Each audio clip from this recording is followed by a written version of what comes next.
الحمدللہ وحدہ والصلاة والسلام علی من لا نبی بعدہ وعلی آلہ واصحابہ واہل بیتہ والتابعین نہجہ اما بعد فاعوذ باللہ من الشیطان الرجیم بسم اللہ الرحمن الرحیم قال اللہ تبارک و تعالی فی القرآن المجید والفرقان الحمید الحمدللہ رب العالمین صدق اللہ العلی العظیم و صدق رسولہ النبی الکریم ونحن علی ذالک من الشاہدین والشاکرین ان اللہ وملائکتہ یصلون علی النبی یا ایہا الذین آمنوا صلوا علیہ وسلموا تسلیما اللہم صلی علی سیدنا و مولانا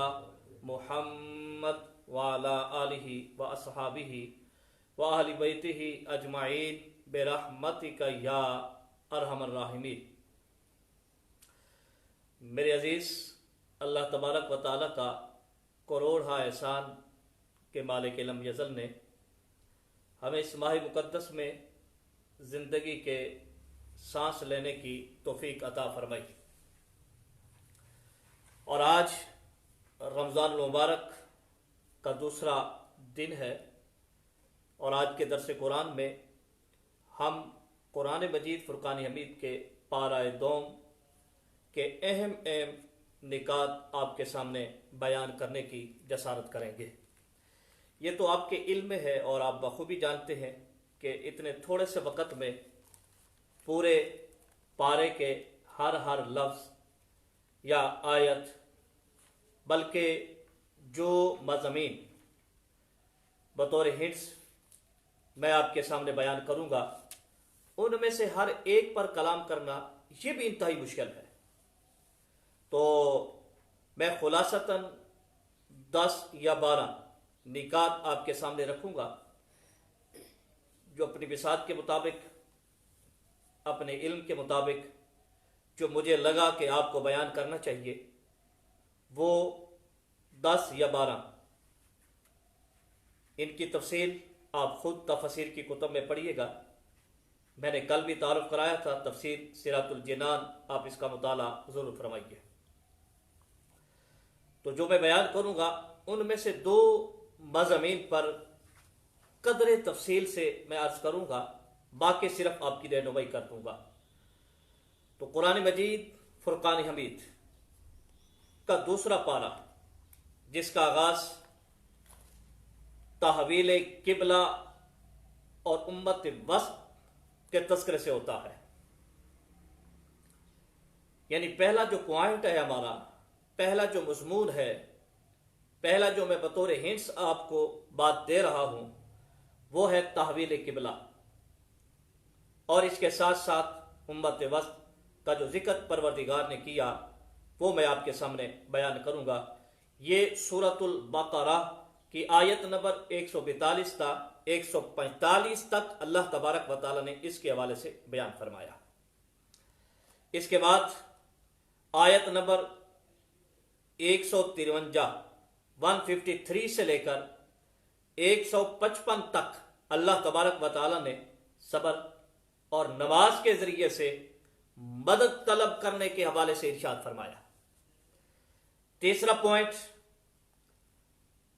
آگے آیت نمبر 156، اس میں اللہ تبارک و تعالی نے صفا و مروہ کو اپنی عظیم نشانیاں قرار دیا، اس حوالے سے اس کا ذکر ہے۔ پھر تھوڑا سا آگے چلیں گے، آیت کریمہ 172 تا 173، اللہ تبارک و تعالیٰ نے اپنی نعمتوں کا شکر ادا کرنے کا ارشاد فرمایا، اور پھر آگے جو حرام قطعی چیزیں ہیں 4، ان کا اللہ تبارک و تعالیٰ نے ذکر فرمایا، مردار، ذبح کے وقت بہنے والا خون، خنزیر کا گوشت، اور وہ حلال جانور جن پر بوقت ذبح اللہ کے علاوہ کسی اور کا نام لیا جائے۔ اور اس میں آگے کو تھوڑا سا چلیں گے، تو آیت نمبر 183 تا 185 نزول قرآن اور رمضان شریف کے روزوں کی فضیلت کے حوالے سے ذکر ہوا. پھر آگے تھوڑا سا 194 نمبر آیت کریمہ حرمت والے مہینوں کا ذکر ہوا. پھر 229 تا 232 تک طلاق، عدت کے مسائل، اور پھر آگے رضاعت کا بیان، اور پھر آخر میں اس پارے کے آخر میں قصہ طالوت و جالوت اور تابوت سکینہ کا ذکر ہوا. یہ وہ چند باتیں ہیں جو آج میں آپ کے سامنے اس تھوڑے سے وقت میں شیئر کروں گا. تو قرآن فہمی بندہ مومن کے لیے، بندہ مسلم کے لیے انتہائی ضروری ہے، اس لیے کہ یہ کتاب قرآن مجید فرقان حمید اللہ تبارک و تعالیٰ نے ہمارے لیے دستور حیات بنایا ہے. یہ صرف تلاوت ہی نہ کی جائے، اس کی تلاوت کرنا بھی بہت بڑا ثواب کا کام ہے. آج تو امت محمدیہ علیہ الصلوۃ والسلام اس کی تلاوت سے ہی محروم ہے، اس کی قراءت سے ہی محروم ہے. چاہے کہ اس کو سمجھنا، اس پر عمل کرنا، اس کی بیان کردہ باتوں کو اور اس پر غور و فکر کرنا، تدبر کرنا اور استنباط مسائل، یہ تو بڑی دور کی باتیں ہیں. آج تو اس کا پڑھنا بھی جو امت مسلمہ نے چھوڑ دیا ہے. تو لہذا آپ سے التجا کروں گا، ماہ رمضان سے قرآن پاک کو بڑی نسبت ہے اور ان کا بڑا جوڑ ہے. لہذا روزے میں ہوں اور تلاوت قرآن پاک ضرور کیا کریں، رات کو تراویح میں ضرور سنا کریں، اور جب جب موقع ملے قرآن مجید فرقان حمید کی تلاوت کرتے رہا کریں. اس کی برکت سے میرا رب، میرا پروردگار عالم ہمارے ہر بگڑے کام کو سنوار دے گا. تو بہرحال میں گزارش کر رہا تھا کہ آپ ہمارے اس فیس بک پیج رفیق الاسلام کو لائک کریں، اس پہ روزانہ درس قرآن کو سنا کریں. کچھ نہ کچھ قرآن فہمی انشاءاللہ آپ کو حاصل ہو جائے گی. تو ہم آغاز کرتے ہیں. جو ہنٹس میں نے آپ کے سامنے رکھے، جو پوائنٹ آپ کو بتائے، ان پوائنٹ میں سے چند ایک پر میں آپ کے سامنے کلام کروں گا. تو یہ بتانے کا مقصد یہ ہوتا ہے کہ آپ میں شوق پیدا ہو، آپ میں ایک جذبہ پیدا ہو کہ میں نے بتا تو دیا کہ یہ ذکر ہوا. اب ظاہر ہے کہ سب کی تفصیل تو میں نہیں کروں گا، باقیوں کی تفصیل آپ نے خود تفصیل سے پڑھنی ہوگی. تو دوسرے پارے کے آغاز میں نے کہا کہ تحویل قبلہ اور امت وسط کا ذکر ہوا. آئیے میں وہ آپ کے سامنے بیان کرتا ہوں. اللہ تبارک و تعالیٰ فرماتے ہیں سَيَقُولُ السُّفَهَاءُ مِنَ النَّاسِ، فرمایا یہ جو بیوقوف لوگ ہیں، لوگوں میں سے جو جاہل ہیں، ما واللہم عن قبلتہم التی کانوا علیہا، پروردگار فرماتے ہیں وہ یہ اعتراض کریں گے کہ مسلمان جو بیت المقدس کی طرف منہ کر کے نماز پڑھتے تھے، اب بیت المقدس سے ان کا قبلہ پھر کر خانہ کعبہ کیوں ہوا؟ حالانکہ چاہیے تو یہ تھا کہ جس خدا کے حکم پر بیت المقدس کی طرف منہ کر کے نماز پڑھ رہے تھے مسلمان، اسی خدا کے حکم پر بیت المقدس سے منہ پھیر کر خانہ کعبہ کی طرف منہ کر لیا. تو اس میں کسی کو اعتراض نہیں ہونا چاہیے تھا، کسی کا سوال بنتا نہیں تھا. لیکن اللہ تبارک و تعالیٰ فرماتا ہے کہ جاہل لوگ اس پر اعتراض کرتے ہیں. اور اس آیت کریمہ کی تفسیر کے اندر علماء کے کئی اقوال ہیں. یہود، نصارہ اور منافقین، یہ کئی اقوال کو ملا کر میں آپ کے سامنے بیان کر رہا ہوں کہ یہ تینوں قومیں، یہودی بھی، عیسائی بھی اور بالخصوص منافقین، جیما گویاں کرتے تھے کہ بیت المقدس کی طرف ہم منہ کر کے نماز پڑھتے تھے، اب خانہ کعبہ کو قبلہ کیوں بنا دیا گیا؟ تو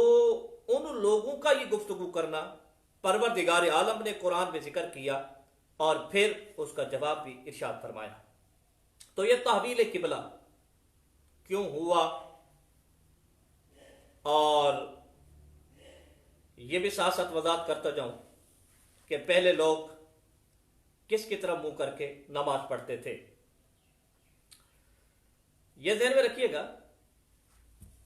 کہ تحویل قبلہ یعنی بیت المقدس کی طرف پہلے منہ کر کے نماز پڑھتے تھے، پھر خانہ کعبہ کی طرف منہ کر کے نماز پڑھنا شروع کیا۔ جناب سیدنا آدم علی نبینا و علیہ الصلوۃ والسلام سے لے کر جناب موسیٰ علیہ الصلوۃ والسلام تک سارے نبی اور ان کی امتوں کا قبلہ جو ہے وہ خانہ کعبہ رہا۔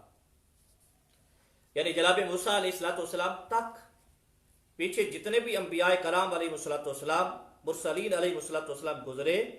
ان کا قبلہ ذہن میں رکھیے گا بیت المقدس نہیں تھا، ان کا قبلہ خانہ کعبہ تھا۔ پھر جناب موسیٰ علیہ الصلوۃ والسلام سے لے کر جناب عیسیٰ علیہ الصلوۃ والسلام تک اس دور کے اندر خانہ یعنی قبلہ جو ہے وہ خانہ کعبہ کی بجائے بیت المقدس رہا۔ یہود بیت المقدس کی طرف منہ کر کے نماز پڑھا کرتے تھے، عیسائی بیت المقدس کی طرف رخ کر کے اپنی عبادت کیا کرتے تھے۔ اور ابتدا میں جب نبی کریم علیہ الصلوۃ والسلام مدینہ طیبہ تشریف لائے، محدثین فرماتے ہیں، مفسرین فرماتے ہیں 16 یا 17 ماہ نبی کریم علیہ الصلوۃ والسلام بشمول آپ علیہ الصلوۃ والسلام کی امت یعنی اس وقت کے جو مسلمان تھے وہ مدینہ المنورہ میں 16 یا 17 ماہ بیت المقدس کی طرف منہ کر کے نماز پڑھتے رہے۔ لیکن جناب نبی کریم علیہ الصلوۃ والسلام کی خواہش تھی کہ کاش ہمارا قبلہ بیت المقدس کی بجائے خانہ کعبہ ہو جائے، اس لیے کہ ہمارے جد اعلیٰ جناب ابراہیم علیہ الصلوۃ والسلام، جناب آدم علی نبینا علیہ الصلوۃ والسلام، جناب نوح علیہ الصلوۃ والسلام اور جناب موسیٰ علیہ الصلوۃ والسلام سے پہلے جتنے بھی پیغمبر گزرے علیہ الصلوۃ والسلام، ان کا قبلہ خانہ کعبہ تھا۔ تو اس لیے جناب نبی کریم علیہ الصلوۃ والسلام کی جستجو تھی، آپ کی تمنا تھی کہ ہمارا قبلہ بھی جو ہے وہ خانہ کعبہ ہو، جس کا ذکر اللہ تبارک و تعالیٰ نے اسی صفحے پر قرآن مجید فرقان حمید کے ارشاد فرمایا کہ قد نرى تقلب وجهك في السماء فلنولينك قبلة ترضاها۔ اللہ اکبر۔ یعنی نماز ظہر میرے مصطفیٰ کریم علیہ السلام پڑھ رہے تھے اور بار بار آسمان کو دیکھ رہے تھے، دل میں خواہش تھی کہ ہمارا قبلہ خانہ کعبہ بن جائے۔ زبان سے نہیں کہا میرے نبی کریم صلی اللہ علیہ وسلم نے، نماز ظہر بس آسمان کی طرف دیکھنا، دل میں یہ تمنا رکھنا کہ ہمارا قبلہ بیت المقدس کی بجائے خانہ کعبہ بن جائے، تو پروردگار عالم نے جناب نبی کریم علیہ السلام کی رضا کا اتنا لحاظ رکھا، اتنا پاس رکھا کہ ظہر کی نماز بھی ختم نہیں ہونے دی۔ ظہر کی 2 رکعتیں مصطفیٰ کریم علیہ السلام نے بیت المقدس کی طرف منہ کر کے نماز پڑھی، اور پھر وہی نازل ہوئی، پھر 2 رکعتیں نماز ظہر کی جناب نبی کریم صلی اللہ تعالی علیہ وبارک وسلم نے خانہ کعبہ کی طرف منہ کر کے نماز پڑھی۔ تو میرے عزیز، جناب نبی کریم صلی اللہ تعالی علیہ وبارک وسلم کی رضا کا میرے پروردگار عالم کو کتنا خیال ہے۔ اس لیے تو کہا کہ 2 جہاں اللہ تبارک و تعالیٰ کی رضا کے طالب ہیں، اور میرا خدا میرے مصطفیٰ کی رضا کا طالب۔ اور علماء نے بہت بڑا پیارا نقطہ ارشاد فرمایا، فرمایا مصطفیٰ کریم علیہ السلام کی رضا کیا ہے؟ فرمایا آپ کی رضا پروردگار عالم کی رضا ہے۔ گویا کہ جناب نبی کریم علیہ السلام کی رضا پیدا ہی تب ہوتی ہے آپ کے دل میں کہ جب اللہ تبارک و تعالیٰ کی رضا شامل ہوتی ہے۔ تو جناب نبی کریم علیہ السلام کی رضا یہ تھی کہ ہمارا قبلہ خانہ کعبہ ہو۔ میرے پروردگار عالم نے خانہ کعبہ کو قبلہ بنا دیا نبی کریم علیہ السلام کے لیے اور آپ کی امت کے لیے۔ تو یہ ایک علیحدہ عنوان گفتگو ہے نبی کریم علیہ السلام کی رضا کا۔ تو میں چونکہ ایک تعبیر قبلہ کا ٹاپک لے کے چلا ہوں، تو پھر ہوا یوں کہ 16 یا 17 ماہ بعد آپ کا مکہ سے مدینہ ہجرت کر کے آنے کے بعد یہ خانہ کعبہ ہمارا قبلہ بن گیا۔ اور اس کے ساتھ ساتھ میں یہ بھی وضاحت کرتا جاؤں، آخر یہ کیوں ہوا؟ ابتدا میں ہی اللہ تبارک و تعالیٰ فرما دیتا کہ بیت المقدس کی بجائے آپ کا قبلہ خانہ کعبہ ہوگا، پہلے بیت المقدس پھر خانہ کعبہ، تو بیت المقدس تھا تو بیت المقدس رہتا، خانہ کعبہ کیوں ہوا؟ تو قرآن میں اللہ تبارک و تعالیٰ نے ارشاد فرمایا کہ یہ کیوں کیا؟ اللہ اکبر، فرمایا وما جعلنا القبلۃ التي كنت عليها الا لنعلم من يتبع الرسول ممن ينقلب على عاقبيه، فرمایا اس لیے یہ کیا آپ نے قبلہ کو التي كنت عليها، کیوں؟ الا لنعلم، تاکہ ہم جان سکیں، پروردگار تو پہلے بھی جانتا ہے، تاکہ لوگوں کو بھی پتہ چل جائے کہ کون ہے وہ جو اللہ کے رسول کی اتباع کرتے ہیں اور کون ہے وہ جو اللہ کے رسول کی اتباع سے روگردانی کرتے ہیں۔ یعنی یوں سمجھیے کہ منافقین کو مسلمانوں کے صفوں سے علیحدہ کرنا چاہا پروردگار عالم نے، تو اس لیے مالک لم یزل نے خانہ کعبہ کو قبلہ بنایا بیت المقدس سے پھیر کر، اور پھر جیسا کہ قرآن میں پہلے کہا تھا یقول السفہاء من الناس، پھر منافقین باتیں کرنا شروع ہو گئے تھے، کیوں یہ ہو گیا، کیا وجہ ہے؟ تو وہ امتیاز پیدا ہو گیا کہ کون ہے جو نبی کریم کی اتباع کرنے والے ہیں، کون ہے جو مصطفیٰ کریم علیہ السلام کی اتباع سے روگردانی کرنے والے ہیں۔ گویا کہ نبی کریم علیہ السلام کے جو مخلصین ہیں اور جناب نبی کریم علیہ السلام سے مخلص نہیں ہیں، تعویل قبلہ کر کے اللہ تبارک و تعالیٰ نے ان دونوں کے درمیان فرق کو واضح فرما دیا اور ان دونوں کے گروہوں کو مسلمانوں کے اور قیامت تک آنے والے لوگوں کے سامنے کر دیا۔ اور اس کے ساتھ ساتھ ایک اور میں بات کی وضاحت کرتا جاؤں، بیت المقدس قبلہ ضرور رہا جناب موسیٰ علیہ السلام اور جناب عیسیٰ علیہ السلام کے اس دور میں، لیکن حج بیت المقدس کا کبھی نہیں ہوا۔ حج جناب آدم علیہ السلام سے لے کر میرے مصطفیٰ کریم علیہ السلام کے ذات والا تبار تک حج جو ہے ان انبیاء کرام علیہ السلام نے خانہ کعبہ کا کیا، اگر ان کی امتوں نے کیا تو وہ بھی خانہ کعبہ کا کیا ہے۔ یعنی حج جو ہے وہ خانہ کعبہ کا ہی ہوتا رہا، یعنی طواف وہ خانہ کعبہ کا ہی ہوتا رہا، وہ بیت المقدس کا کبھی نہیں ہوا۔ پھر اللہ تبارک و تعالیٰ نے دوسرے پارے کی ابتدا میں ہی بڑی زبردست بات ارشاد فرما دی، سَيَقُولُ السُّفَہَاءُ، کہ اس سے ایک اور مسئلہ بھی ثابت ہوتا ہے کہ جو دین کے احکام پر ان کی عقل میں نہ آئے تو شکوے کرتے ہیں، باتیں کرتے ہیں، اعتراض کرتے ہیں کہ یہ تو عقل میں نہیں آتا، یہ کیوں ہو گیا؟ تو اللہ تبارک و تعالیٰ نے ایسے لوگوں کو جاہل کہا ہے، ایسے لوگوں کو بے وقوف کہا ہے، ایسے لوگوں کو علم سے عاری کہا ہے۔ آج بھی اس کا بخوبی نظارہ ہوتا ہے، جو اپنے آپ کو بڑا پڑھا لکھا سمجھتے ہیں، دین کی دال سے بھی واقف نہیں ہوتے اور دینی احکام کے الف بھی نہیں جانتے، تو وہ اپنے عقل کوہتا کے ترازو میں دینی احکام کو جب تولنا شروع کر دیتے ہیں تو پھر طرح طرح کی باتیں ان کی زبانوں سے ادا ہوتی ہیں، اور ایسے لوگوں کے بارے میں قرآن نے کہا ہے کہ یہ بیوقوف لوگ ہیں، ہوں گے بظاہر بڑے ایجوکیٹڈ نظر آئیں گے، بڑے جنابے والا سوٹڈ بوٹڈ نظر آئیں گے، اور آپ ملیں گے تو آپ کہیں گے بہت بڑے ذہین و فتین ہیں، لیکن اگر اسلام کے احکام سمجھ میں نہ آئے اور ان پر اعتراض کرنے والے ہوں تو جان جانا کہ اصل بے وقوف یہی ہے، کیونکہ قرآن میں اللہ تبارک و تعالیٰ نے ان کے بارے میں ارشاد فرمایا ہے۔ اور آج میں تو کہا کرتا ہوں کہ ہماری شومی قسمت کہ آج ہر بندہ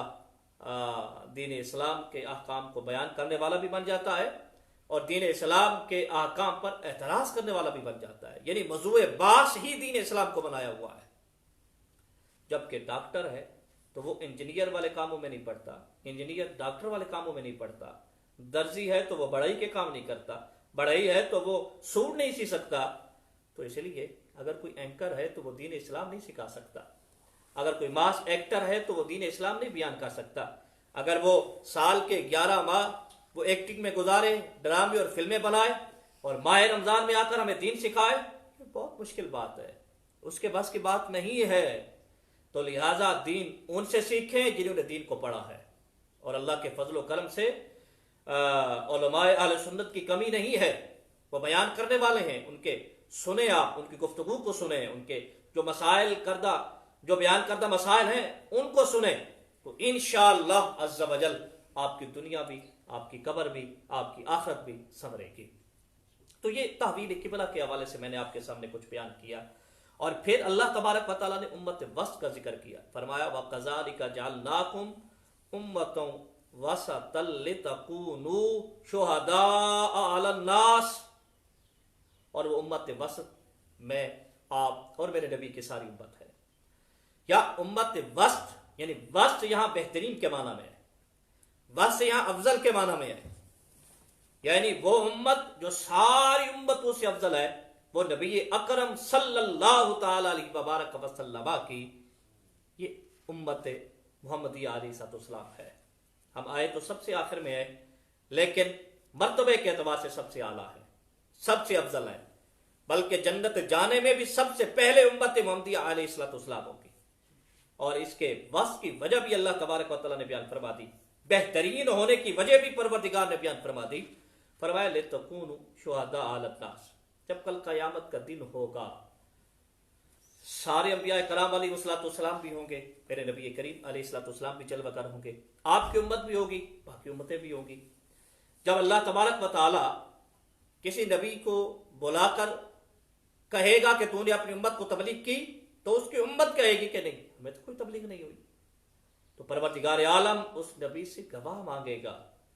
تو وہ نبی، اللہ کا پیارا نبی کہے گا جی گواہ ہے میرے پاس، اور وہ گواہ کون ہے؟ امت محمدیہ علیہ السلام، اور امت محمدیہ علیہ السلام ان پر گواہ ہوگی، اور اللہ تبارک و تعالیٰ فرماتے وَيَكُونَ الرَّسُولُ عَلَيْكُمْ شَهِيدًا، تم اوروں کی گواہی دو گے اور میرا نبی تمہاری گواہی دے گا۔ اب یہ عنوان گفتگو تو بہت طویل ہے، بہت لمبا ہے، لیکن میں تھوڑا سا اس کی وضاحت کر دوں کہ جب قیامت کا دن ہوگا سارے نبیوں کی امتیں جو ہے وہ کہیں گی، بعض نبیوں کی امتیں کہیں گی کہ ہمیں دعوت نہیں پہنچی، تو لہٰذا ان کی گواہی کے لیے، انبیاء کی گواہی کے لیے امت محمدیہ علیہ السلام گواہی دے گی، پھر ان پر میرے نبی کریم صلی اللہ علیہ وسلم گواہی دیں گے، تو پھر وہی امتیں کہیں گی یہ امت تو تھی ہی نہیں، تو یہ گواہی کس چیز کی دے رہی ہے؟ تو جب امت محمدیہ سے پوچھا جائے گا علیہ السلام کہ آپ تو نہیں تھے اس وقت کہ جب حضرت نوح علیہ السلام تبلیغ کر رہے تھے یا فلاں نبی تبلیغ کر رہے تھے، تمہیں کیسے پتا؟ تو یہ کہیں گے کہ ہمیں ایسے پتا ہے کہ ہمارے نبی اکرم صلی اللہ تعالی علیہ وبارک وسلم نے ہمیں بتایا ہے، اور ہم آپ کی بات کو قطعی سمجھتے ہیں، یقینی سمجھتے ہیں۔ جب انہوں نے کہا کہ خدا ہے اور وہ بھی وحدہ لا شریک ہے، ہم نے مان لیا، خدا کی صفات کو بیان کیا، ہم نے مان لیا، جنت و دوزخ کے بارے میں بیان کیا، ہم نے مان لیا، کہا کہ میں تمہارا نبی ہوں، ہم نے مان لیا، تو لہذا ان کی ہر بات کو ہم نے مان لیا۔ انہوں نے کہا کہ جناب نوح علیہ السلام نے تبلیغ کی اور ان کی امت نے ٹھکرا دیا، اور اتنے لوگ تھے جو جناب نوح علیہ السلام کے ساتھ تھے، فلاں نبی کے ساتھ تھے، تو لہذا ہمارے نبی کی بات پر ہمیں اپنے دیکھنے سے بھی زیادہ یقین ہے، تو پھر ان کی گواہی کو قبول کر لیا جائے گا۔ پھر میرے عزیز، اسی قرآن مجید فرقان حمید کے دوسرے پارے کے اندر اللہ تبارک و تعالی نے ارشاد فرمایا کہ صبر اور نماز کے ذریعے سے اللہ سے مدد طلب کرو، یا ایھا الذین آمنوا استعینوا بالصبر والصلاۃ ان اللہ مع الصابرین، کہ جب کوئی مشکل آئے وضو کر کے دوگانا ادا کرو، اللہ تمہاری مشکل حل فرما دے گا۔ اور جناب نبی کریم علیہ السلام کی عادت مبارکہ تھی کہ آپ مشکل کی گھڑی میں نماز ادا فرمایا کرتے تھے اور نماز سے مدد طلب کیا کرتے تھے، بالصبر اور صلاح، صبر سے بھی مدد طلب کرنی ہے۔ صبر کیا ہے؟ میں ذرا آسان سی اس کی وضاحت کر دوں کہ جو اللہ اور اللہ کے رسول نے کہا اس کے کرنے پر ٹھہر جانا یہ صبر ہے، اور جن سے منع کیا اس پر رک جانا یہ صبر ہے۔ یعنی اپنی خواہشات کو اگر آپ پورا کر سکتے ہیں لیکن وہ اللہ اور اللہ کے رسول کی نافرمانی ہو جاتی ہے، نہیں کرتے، تو یہ صبر ہے۔ تو اللہ تبارک و تعالی ہم سب کو صبر کی توفیق عطا فرمائے۔ آگے اللہ تبارک و تعالی فرماتا ہے کہ وَلَنَبْلُوَنَّكُمْ بِشَيْءٍ مِّنَ الْخَوْفِ وَالْجُوعِ وَنَقْصٍ مِّنَ الْأَمْوَالِ وَالْأَنفُسِ